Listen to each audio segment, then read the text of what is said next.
O fascínio por essa lenda JDM transcende o mero interesse por carros esportivos. Ele se transformou em um ícone automotivo, adorado por entusiastas e fãs de velocidade em todo o mundo. Suas linhas aerodinâmicas e distintivas, bem como o icônico aerofólio traseiro, contribuem para sua presença imponente e chamativa nas estradas e nas pistas. A combinação de forma e função tornou-o em uma obra de arte sobre rodas, capturando os olhos e corações daqueles que buscam um visual impactante e autêntico. Conhecido por sua dominação no cenário automobilístico, especialmente no mundo das corridas de turismo, consolidaram sua reputação como um competidor formidável, solidificando seu lugar na cultura automotiva como um símbolo de excelência esportiva. Essa é a história do Nissan Skyline GT-R R32, o lendário Godzilla. Hoje, o Nissan Skyline GT-R está tão profundamente enraizado no entusiasmo automotivo que é difícil imaginar um tempo antes de sua forma icônica e robusta despertar emoção e nostalgia, da mesma maneira como faz agora. Mas para a Nissan, na metade dos anos 80, a realidade era de desempenho insatisfatório, tanto na pista quanto nas tabelas de vendas. A marca estava em dificuldades e precisava desesperadamente reviver sua imagem, e viram o automobilismo como sua melhor chance. O primeiro carro a ostentar a insígnia lendária, o Nissan 2000 GT-R, foi introduzido em 1969, equipado com um motor de 2 litros de 6 cilindros em linha, capaz de produzir 160 cavalos de potência. O carro teve sucesso nas corridas, vencendo 33 em sua curta carreira de 18 meses. Como se constatou, um pedigree de corrida é uma ótima maneira de vender um carro esportivo, e foi exatamente isso que fizeram, vendendo quase 2000 GT-R ao lado de um número muito maior de Nissan 2000 mais comuns. O sucesso impulsionou a Nissan e incentivou o trabalho em um substituto para o 2000 GT-R. A segunda geração seria equipada com um motor de 2 litros de 6 cilindros em linha, similar ao seu antecessor, e viria com recursos esportivos como freios a disco na frente e na traseira do carro. Foi introduzido em 1973, bem a tempo da crise do petróleo dos anos 70, que viu a demanda por carros esportivos cair abruptamente e, portanto, a segunda geração do GT-R foi um desastre de vendas, com a produção sendo encerrada após apenas 197 carros fabricados. Então a insígnia GT-R não retornaria por mais de uma década. Naquela década, os carros da Nissan se tornaram dóceis e indesejáveis, um fato refletido pelas vendas em queda e pelo interesse diminuindo. Até meados dos anos 1980, a empresa estava sofrendo financeiramente e precisava desesperadamente de uma mudança de direção e filosofia para sobreviver. É aqui que entra Yutaka Kumi, o novo presidente da Nissan desde 1985. Kumi havia trabalhado na Nissan desde 1946 e subiu na hierarquia desde engenheiro de fábrica até a presidência. Ele claramente tinha uma profunda paixão pela empresa, mas não estava cego para o perigo em que ela se encontrava. As coisas precisavam mudar, e ele já havia visto a situação da Nissan antes, pois seu pai era um empresário que Kumi descreveu como não bem-sucedido. Ele acreditava que o negócio de seu pai havia fracassado porque ele havia perdido de vista os clientes, então ele viu a mesma coisa acontecendo na Nissan. Kumi iniciou uma mudança cultural dentro da empresa, derrubando as barreiras entre os vários escalões de gerentes e enfatizando a inovação e o foco no cliente. Então decidiu mudar tudo. Ele viu que após uma década de estagnação, a reputação da empresa entre os clientes estava no ponto mais baixo de todos os tempos, pois eles haviam se tornado sinônimo de carros sem graça e caixotes construídos sem paixão. Kumi sabia que isso precisava mudar. E em um movimento quase sem precedentes para uma montadora em dificuldades, ele decidiu que sua melhor aposta para revitalizar a imagem deles era vencer corridas.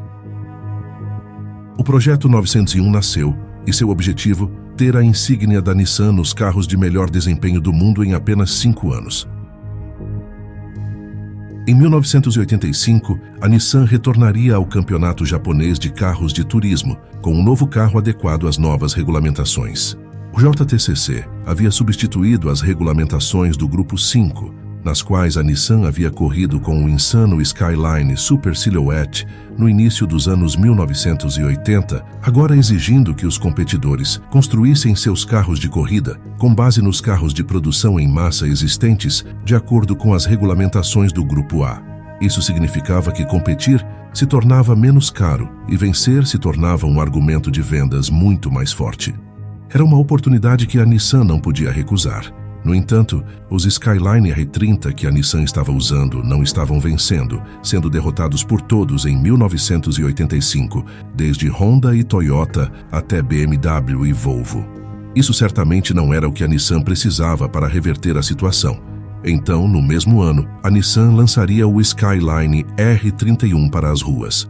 Por fora, não parecia muito. Com um design robusto e esquecível, mas sob a superfície era uma criatura muito diferente.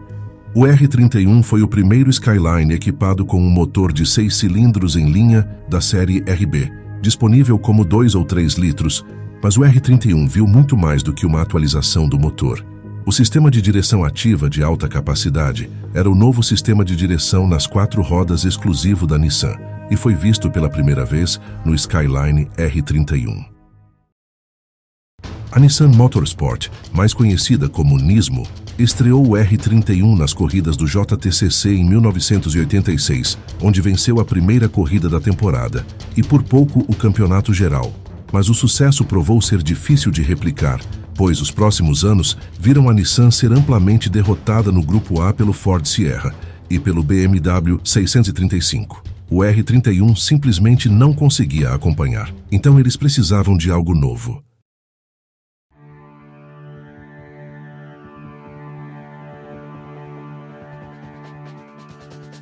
O R32 tinha todos os ingredientes.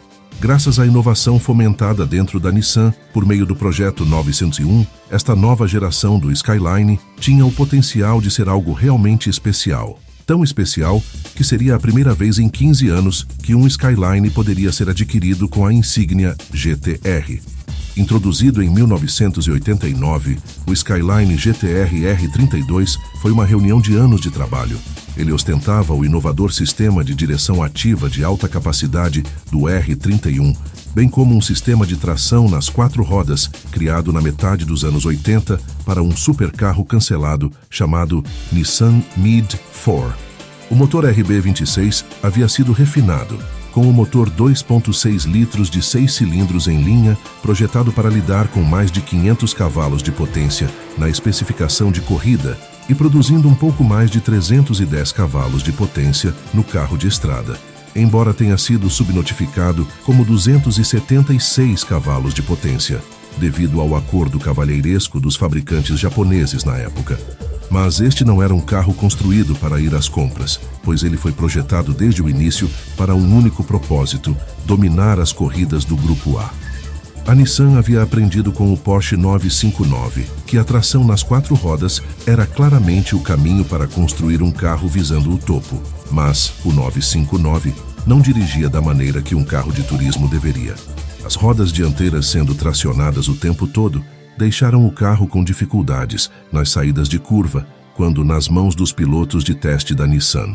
Isso deixou a Nissan com apenas uma opção.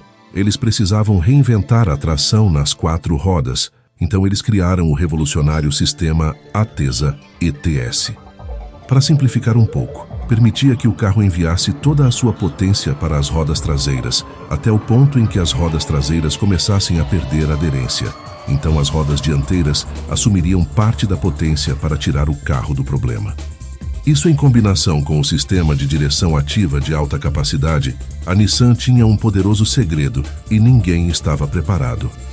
Em 1990, a Nismo levou o R32 para o Campeonato Japonês de Carros de Turismo, onde venceu todas as corridas que participou, pegando todo mundo de surpresa. O ano seguinte foi igualmente surpreendente, pois novamente todas as corridas em que um R32 competiu foram vencidas por eles, repetindo o ato em 1992 e 1993. A Nissan havia conquistado 29 vitórias em 29 largadas e venceu o Campeonato Japonês de Carros de Turismo 4 anos seguidos. Isso foi uma magnitude de dominação não apenas rara para corridas de carros esportivos, mas em qualquer forma de esporte.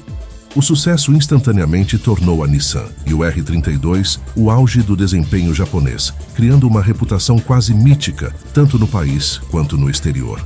No entanto, o Japão não foi o único lugar onde o Nissan Skyline R32 deixou sua marca, pois o GT-R venceu as 24 horas de Spa e até estabeleceu um recorde de volta para carros de produção no Nürburgring, tornando-se o carro mais rápido em um circuito que o dinheiro podia comprar.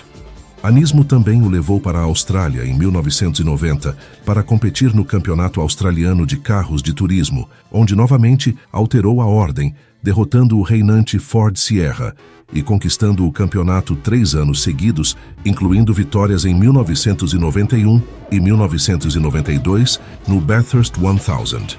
Essa aniquilação total da concorrência é o que inspirou a imprensa australiana a apelidar o carro de Godzilla, em referência ao monstro japonês que destrói cidades.